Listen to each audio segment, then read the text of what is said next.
Hello friends, welcome to Oliveboard. I hope you are all doing well और आपकी exam की तैयारी बहुत अच्छे से चल रही है. If you have not subscribed to our YouTube channel yet, please go ahead and subscribe now. And if you're already a subscriber, don't forget to hit the bell icon to never miss an update from our end. In this video, we are going to talk about the important current affairs of the day, which is 10th of August 2018. As we know, current affairs is a very important component for all the banking and government related exams. So here we will cover all the important current affairs in 10 minutes of time.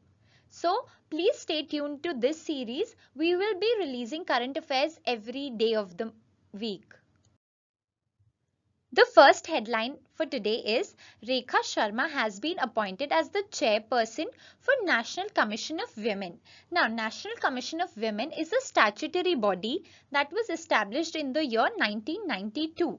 Now, Rekha Sharma was already appointed as the chairperson. I mean, it was an additional charge that she was given after Lalita Kumaramangalam demitted office in September last year. And she belongs to Haryana. And she has been appointed as the chairperson. Very recently, she was in a controversy suggesting abolition of confessions at churches because according to her, she thought that this can lead to blackmailing of women. So she was in news already, so it can be asked in the examination. Please remember her name as the chairperson of National Commission for Women. PayPal has partnered with HDFC Bank to drive incremental digital spends. So PayPal plus HDFC will now have a drive to increase the digital spend.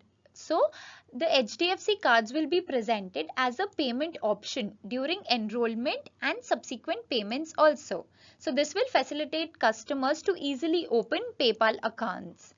The PayPal is an American country and the CEO of PayPal is Daniel Schulman. NDA candidate Harivansh Singh ji has been appointed or elected as the Deputy Chairman of Rajya Sabha. He has defeated the opposition's B.K. Hariprasad ji by 20 votes. So remember his name Harivansh Singh ji because he is the Deputy Chairman of Rajya Sabha. This post was lying vacant since the retirement of P.J. Kurin, who retired last month on July 1st. The Chairman of Rajya Sabha is M. Venkaiah Naidu ji. He is the Vice President of India. Now please remember that the Vice President is by default the Chairman of Rajya Sabha. Cabinet approves 3 amendments to anti-instant triple talaq bill. So the 3 key changes that they have got into the bill are, first is it is mandated to file an FIR either by the victim or someone who is in the immediate blood relation. The second thing is it is now a compoundable offense. So if something like this happens, it is offensive in nature. And third is the inclusion of a provision of granting bail to men who are found guilty. Now previously this provision for granting bail was not available. This has been got now through the amendment. Now as we know that the Union Cabinet is led by the Prime Minister, who is Narendra Modi ji. Marie Curie has topped the list of the poll that was conducted by BBC on women who changed the world. So Marie Curie, as we know, she was a pioneer scientist, and as per the poll, she has created the most significant impact on the world. She was followed by Rosa Parks, Emmeline Pankhurst, Ada Lovelace and Rosalind Franklin. Madame Curie was the first woman to receive a PhD degree from a French university. She was also the first woman to be employed as a professor in the University of Paris. She is the first person ever to win Nobel Prize twice for her achievement in 2 different scientific fields. This was in the year 1903 and 1911. The Supreme Court has passed the BCCI draft with certain changes. So the one state one vote policy, which was being passed by Supreme Court recently, has made sure that the permanent membership is granted to cricket associations of Mumbai, Saurashtra, Vadodara and Vidarbha, and they have been given 30 days time period to adopt the BCCI constitution. Also, for the members who have held consecutive terms, held the position for 2 consecutive terms, they need to take up a cooling off period now.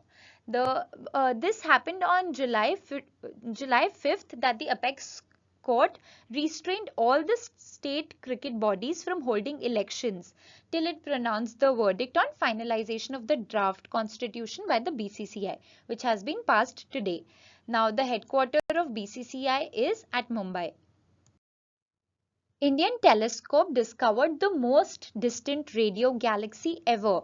So using GMRT, which is Giant Meter Wave Radio Telescope from Pune, our scientists have discovered a radio galaxy which is at the distance of 12 billion light years away.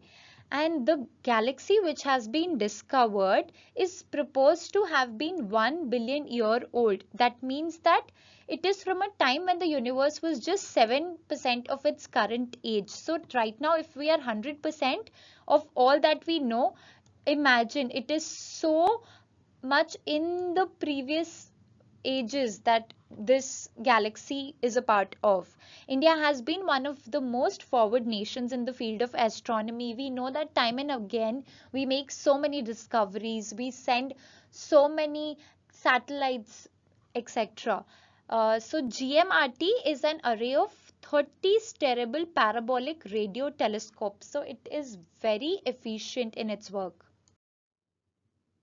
R.S. Sharma has been reappointed as the TRAI chief. So TRAI is Telecom Regulatory Authority of India, and R.S. Sharma has been reappointed. He will now head the telecom watchdog till September 30th, 2020. He is a former UIDAI Director General. UIDAI was the pioneer to get Aadhaar card. Now, so the present chairman R.S. Sharma is originally an IITN, as he graduated from IIT Kanpur, and though Bitcoin and cryptocurrencies have been banned by the RBI, TRAI is one of the government bodies that is considering blockchain technology because it will help them solve the fraud calls problems. R.S. Sharma is also one of the prominent figures who supported the idea of net neutrality in India.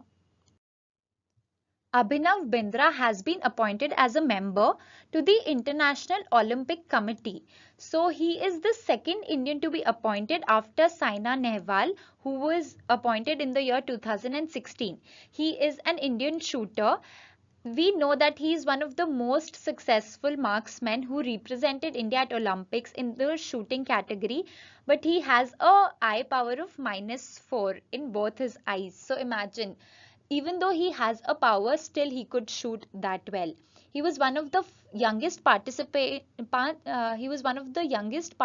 in Commonwealth Games in the year 1998, as he was only 14 years old at that point of time. So the International Olympic Committee's headquarters is at Switzerland. The United Bank of India restricts fresh NPA, that is non-performing assets, but has reported its 5th quarterly loss. So this is the net loss for the 5th consecutive quarter, even though it has restricted fresh generation of sticky loans or NPA by 2/3.